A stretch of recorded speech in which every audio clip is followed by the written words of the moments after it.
आपण करणार आहोत चिली खस कॉकटेल करणार आहोत। परत कॉकटेलमध्ये पण मिरची, तुम्ही म्हणत असाल याचं मिरचीशिवाय पान हलत नाही, पण तसं नाही आहे। तुम्ही करून बघा ही रेसिपी, तुम्हाला नक्की आवडेल। त्यांनी एक वेगळा पंच येतो, मस्त रेसिपी आहे ती पण।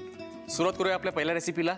आलू पापड वेजेस। लागणारं साहित्य आहे तळून घेतलेले पापड, इथे घेतलेले आपण बटाटे, कॉर्नफ्लॉवर, ब्रेड क्रम्स आहेत, बेसन आहे, पुदिना आहे, लिंबू, कोथिंबीर, हिरवी मिरची, आलं लसूण पेस्ट, कसुरी मेथी आहे, चाट मसाला आहे आणि मीठ। आपण करतोय आलू पापड वेजेस। त्याच्यासाठी आपण बटाटे कापून घेतले आहेत, त्याला पाण्यात टाकून त्याला एक हाफ कुक करून घेतलेलं आहे आणि एक वेगळं मॅरिनेशन करून घेतलेलं आहे, ज्याच्यामध्ये आपण कॉर्नफ्लॉवर आहे, बेसन आहे, थोडीशी हिरवी मिरची, कोथिंबीर, नंतर आपण थोडंसं त्याच्यामध्ये टाकलं आहे मीठ। या सगळ्या गोष्टी एकत्र करून त्याच्यामध्ये वाफवून घेतलेले, उकडून घेतलेले बटाटे आपण यात टाकलेले आहेत। हे आपलं मिक्सचर तयार झालेलं आहे। याला मॅरिनेट करून ठेवलेलं आहे बटाट्याला आपण।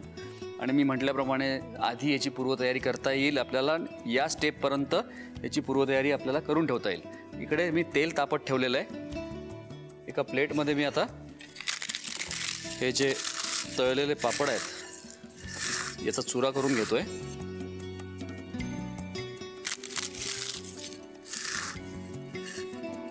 बरं, हे जे ब्रेड क्रम्स आहेत हे नेहमीच्या ब्रेड क्रम्सपेक्षा जरा वेगळे दिसत आहेत। याचं कारण हे आहे की हे करून ठेवलेले ब्रेड क्रम्स नाही आहेत, हे ताज्या ब्रेडचे क्रम्स आहेत। त्याच्यासाठी काय करायचं आहे, ताजे ब्रेड घ्यायचे, त्याच्या साईड्स कट करायच्या आणि मिक्सरच्या भांड्यामध्ये डायरेक्टली टाकून फिरून घ्यायचं आहे, असे ब्रेड क्रम्स तयार होतात। बस हे झालेलं आहे। आता जेवढे पापड घेतलेले आहेत तेवढेच हे हा जो ताजा ब्रेड क्रम्स आहे तो पण घेतलेला आहे याच्यामध्ये। याच्यात टाकतोय 1-1.5 चमचा कॉर्नफ्लॉवर।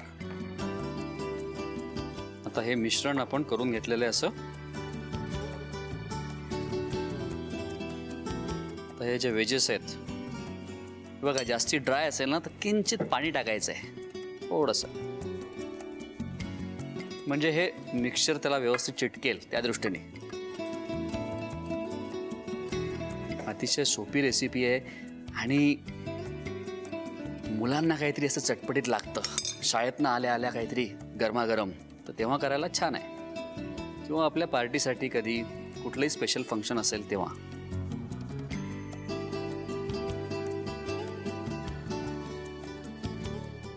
याला हे कोटिंग करून घ्यायचं आहे।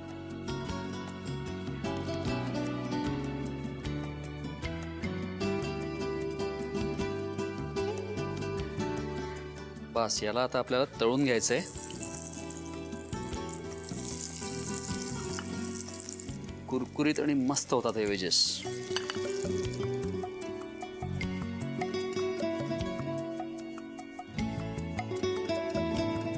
याच्यासोबत जो आपण सर्व करणार आहे तो आहे चीजी टोमॅटो सॉस आहे। आता हा कसा केला आहे, आपल्या प्रोसेस चीज येतं किंवा क्यूब येतात, चीजचे क्यूब्स, त्याला आपल्याला मेल्ट करायचं आहे, म्हणजे गरम करायचं आहे पॅनमध्ये थोडंसं, आणि त्याच्यानंतर त्याच्यात थोडंसं बाजूला करून त्याच्यात थोडंसं क्रीम टाकायचं आहे, टोमॅटो केचप टाकायचं आहे, चिली फ्लेक्स असतील तर चिली फ्लेक्स टाकायचे आहेत। तर हे सगळं एकत्र करून हा एक सॉस तयार केलेला आहे। आणि अशा स्टार्टरसोबत चीजी आणि टँगी असा हा सॉस खूप छान लागतो।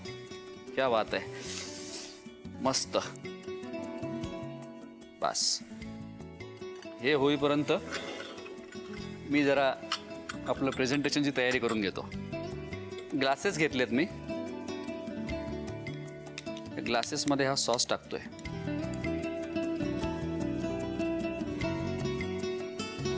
काय आहे की साध्या साध्या गोष्टी पण थोड्याशा वेगळ्या पद्धतीने सर्व केल्या तर ते छान वाटतात, जरा अट्रॅक्टिव्ह दिसतात आणि त्याला वेगळं असं काही विशेष लागत नाही।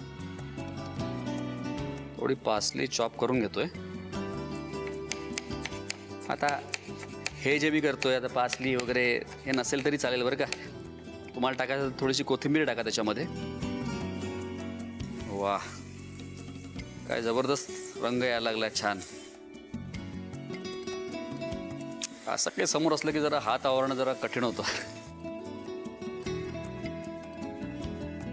याला काढून घेऊ आता आपण, रंग पण छान आलेला आहे।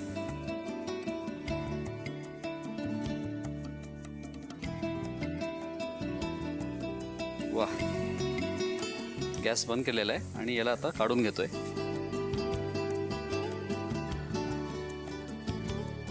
मस्त।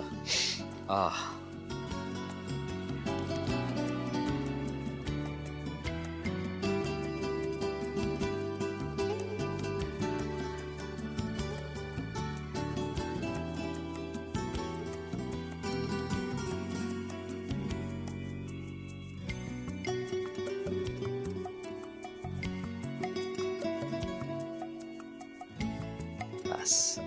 आणि सगळ्यात शेवटी थोडासा चाट मसाला. वा. सांगा बरं, हे बटाट्याचे वेजेस कोणाकोणाला पाहिजेत ते? मला माहिती आहे सगळ्यांनाच पाहिजेत आणि सगळ्यांनाच आवडतील.